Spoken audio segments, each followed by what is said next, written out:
Google pixel 4 axle यार 2019 के mid में आया था ये फोन और अब 2023 चल रहा है, पर आज भी ये फोन बड़े बड़े मॉडल्स के छक्के छुड़वा रहा है। ना ही इसकी हाइप कम हो रही है और ना ही इसके यूजर्स कम हो रहे हैं। पर आजकल जो सेल फोन्स की मार्केट के हालात हैं उसमें ये फोन और भी ज्यादा इंटरेस्टिंग हो गया, क्योंकि इस प्राइस ब्रैकेट में जितनी भी ब्रांड न्यू डिवाइसेज आती हैं उनके ये पास से भी नहीं गुजरता। और जो मार्केट में यूज डिवाइसेज आती हैं जैसे कि वन प्लस के फोन हो गए, सैमसंग की डिवाइसेज या फिर कुछ LG के फोन है, वो इसके साथ कैसे कम्पीट करते हैं हम आगे वीडियो में देखेंगे। सबसे पहले बात कर लेते हैं इस फोन के डिजाइन के बारे में। मेरे पास इस टाइम इसका लिमिटेड एडिशन मॉडल है जो कि काफी ब्राइट और ऑरेंज कलर में आता था और इसकी बैक फ्रॉस्टेड फिनिश में थी, जिसकी वजह से फोन हैंड फील वाइज काफी अच्छा है और इसकी बैक पे फिंगरप्रिंट्स नहीं आते। फोन की साइड रेल्स मेटल की हैं पर मेटल एक्सपोज नहीं है, उसके ऊपर एक थिक पॉलीमर की कोटिंग है जिसकी वजह से मेटालिक प्रीमियम फील तो नहीं आती, पर फोन होल्ड करने में काफी ज्यादा इजी हो जाते हैं और फोन की ग्रिप काफी इंप्रूव हो जाती है। फोन का वेट काफी मैनेजेबल है और वन हैंड यूज में भी काफी कंफर्टेबल फील होता है। आजकल के स्टैंडर्ड्स के हिसाब से भी फोन का डिजाइन काफी मिनिमल सा है और फोन काफी प्रीमियम फील होता है।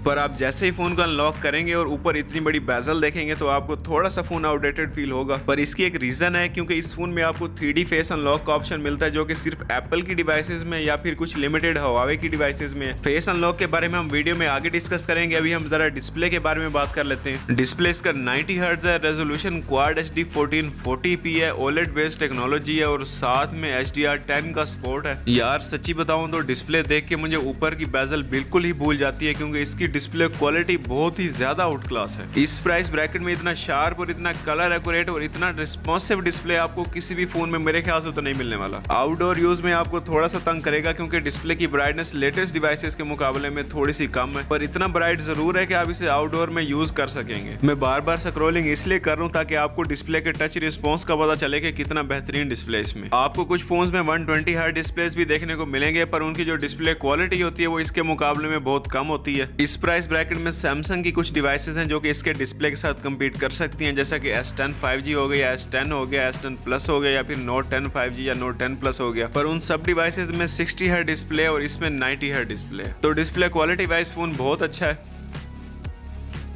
अब जरा बात कर लेते हैं इसकी ऊपर वाली बेजल में क्या छुपा हुआ है, मतलब इसकी फेस आईडी। तो फेस अनलॉक इसका 3D है, ऊपर की बेजल में सारे 3D स्कैनिंग सेंसर्स पड़े हुए हैं जो कि आपके फेस को स्कैन करते हैं और तब जाके आपका फोन अनलॉक होता है। आजकल कुछ बजट डिवाइसेस में भी फेस अनलॉक का ऑप्शन आता है, पर आप उसको इसके साथ कंपेयर नहीं कर सकते क्योंकि वो सिंपल 2D होता है और फ्रंट कैमरा की बेस पे चल रहा होता है जो कि अंधेरे में काम नहीं करता और आपकी कुछ फोटोज देख के भी फोन को अनलॉक कर देता है, जो कि ना ही इतना रिलायबल होता है और ना ही इतना सिक्योर होता है। पर इसमें एप्पल की तरह फेस आईडी है जो कि अंधेरे में भी काम करता है और अगर आपकी आंखें बंद हैं तो भी ये फोन को अनलॉक नहीं करेगा। आपको इसका एक डेमो दे देता हूं जिससे आपको इसकी अनलॉकिंग स्पीड का काफी अच्छे से आइडिया हो जाएगा। तो आप लोग देख सकते हैं मैं बार बार फोन को लॉक और अनलॉक कर रहा हूं, मैं जैसे ही पावर बटन दबाता हूं फोन इंस्टेंटली अनलॉक हो जाता है। तो वंस अगेन काफी प्रीमियम फीचर है और सिर्फ प्रीमियम डिवाइसेस में देखने को मिलता है और आपको इस प्राइस ब्रैकेट की किसी भी डिवाइस में नहीं मिलेगा।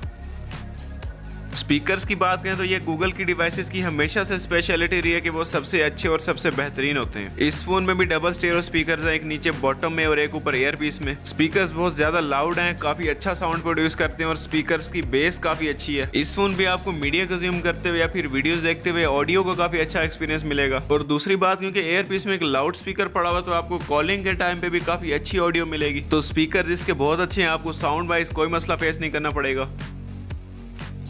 अब बारी आती है इसके वीक पॉइंट की, जो कि इसकी बैटरी लाइफ है। बैटरी लाइफ इस फोन की इतनी इंप्रेसिव नहीं है क्योंकि गूगल ने शुरुआत से इसमें बैटरी छोटी दी थी, क्योंकि इसमें 3700 mAh का बैटरी सेल है जो कि आजकल के स्टैंडर्ड्स के हिसाब से इतना अच्छा नहीं है। और रिलीज के टाइम पे भी इसका कंपेटिटर डिवाइस जो iPhone 11 Pro थी उसकी बैटरी लाइफ बहुत आउट क्लास थी, पर इसकी बैटरी लाइफ मीडियोकर थी, एवरेज थी। और अब ऑलमोस्ट 4 साल बाद जब इन फोन्स की बैटरी हेल्थ मजीद वीक हो चुकी होगी तो बैटरी लाइफ और भी ज्यादा कम मिलेगी आपको। नंबर्स की बात करूं तो ये आपको नॉर्मल यूज पे 5 घंटे तक स्क्रीन और टाइम देगा, और अगर आप गेमिंग करते हैं PUBG वगैरह तो ये फोन आपको 3 घंटे से 3.5 घंटे तक का प्ले टाइम देगा। एक नॉर्मल यूजर जिसने सुबह फुल चार्ज करके ऑफिस जाना है, वहां पे कॉलिंग करनी है, व्हाट्सएप यूज करना है या फिर थोड़ा सोशल मीडिया यूज करना है, उसके लिए ये पूरा दिन निकाल जाएगा। और अगर आप हैवी यूजर हैं तो आपको ये फोन दिन में 2 बार या फिर 3 बार भी चार्ज करना पड़ सकता है।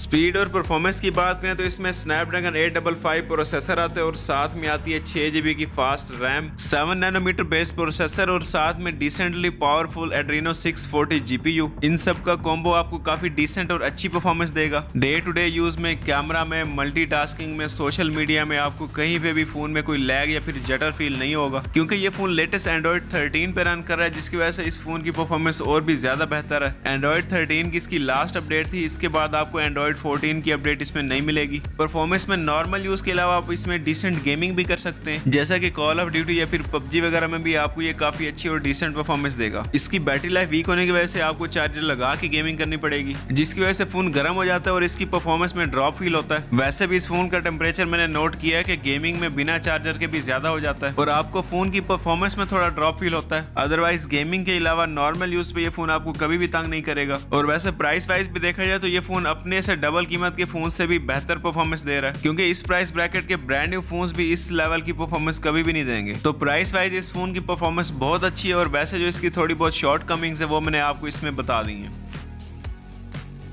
अब बात कर लेते हैं इस फोन की मेन हाईलाइट, इसकी हॉर्स पावर, इसका लेजेंडरी कैमरा, जिसको मैंने आईफोन 13 प्रो और आईफोन 14 प्रो के साथ भी कंपेयर किया, जो कि एप्पल की लेटेस्ट डिवाइसेस हैं, और इसके रिजल्ट्स जो थे उसने मुझे बिल्कुल हैरान कर दिया। वो वीडियोस देखना चाहते हैं तो आप लोग चैनल विजिट कर सकते हैं और मैं डिस्क्रिप्शन में भी उन वीडियोस का लिंक छोड़ दूंगा ताकि आपको आसानी हो जाए। इस फोन की बैक पे डबल कैमरा, एक 12 मेगापिक्सल का मेन कैमरा और एक 16 मेगापिक्सल का 2x ऑप्टिकल जूम कैमरा, जिससे आपको काफी स्टनिंग, वेल बैलेंस्ड और अमेजिंग फोटोज देखने को मिलेंगी, क्योंकि फोटोग्राफी में इस प्राइस ब्रैकेट की किसी भी डिवाइस में इतनी हिम्मत नहीं है कि इसके आसपास भी भटके। बैटरी लाइफ या किसी और सेगमेंट में इसको सैमसंग की या किसी और ब्रांड की डिवाइस कम्पीट कर सकती है, पर जब फोटोग्राफी की बात आती है, प्योर कैमरा की बात आती है, तो उसमें गूगल का कोई जवाब नहीं है। इसके कैमरा से मैंने कुछ फोटोज क्लिक किए हैं जो मैं आपको बारी बारी दिखा देता हूँ और उस पर मैं अपने भी कॉमेंट्स दूंगा। इस फोटो को देखें आप, कलर्स कितने एक्यूरेट है, व्हाइट बैलेंस कितना बैलेंस्ड है, और उसके साथ साथ आप देखें HDR कितना स्ट्रॉन्ग है। फोटो कहीं से भी ओवर एक्सपोज नहीं है और इसके ब्राइट पार्ट्स को भी इसने बहुत अच्छे से एक्सपोज रखा है। बिल्कुल ऐसे फील हो रहा है जैसे किसी प्रोफेशनल कैमरा से फोटो ली गई हो। ये 4XL के पोर्ट्रेट मोड की फोटो है, बिल्कुल भी एडिट नहीं की हुई, जैसे कैमरा से निकली है सेम आपको स्क्रीन पे दिखा रहा हूँ। लग रहा है ना किसी लंबे लेंस वाले DSLR से ली गई फोटो हो जैसे। बैकग्राउंड ब्लर देखें कितना नेचुरल आ रहा है, एज डिटेक्शन ऑन पॉइंट है, और आप देखें कलर्स कितना एक्यूरेट रखे और फोटो भी काफी हद तक ब्राइट है। तो मतलब फोटोग्राफी काफी सॉलिड है। और अगर आप इसका 2023 में कंप्लीट कैमरा रिव्यू चाहते हैं तो आप वो भी कमेंट सेक्शन में बता सकते हैं। इसकी वीडियोग्राफी के बारे में बात करें तो आप इस पे मैक्सिमम 4K 30 FPS और 1080p 60 FPS तक वीडियो शूट कर सकते हैं। 4K 60 FPS का ऑप्शन इसमें नहीं है, और अगर आप वीडियो के लिए ज्यादा कीन है तो आप 4A 5G की तरफ जा सकते हैं। उसका कंप्लीट रिव्यू देखने के लिए आप चैनल को विजिट कर सकते हैं और चैनल को सब्सक्राइब भी कर लें ताकि आपको हमारी वीडियोस मिलती रहें। इसके कैमरा से मैंने 1080p 60 FPS सेटिंग पे वीडियो शूट की है, जिसका सैंपल आपको मैं दिखा देता हूँ।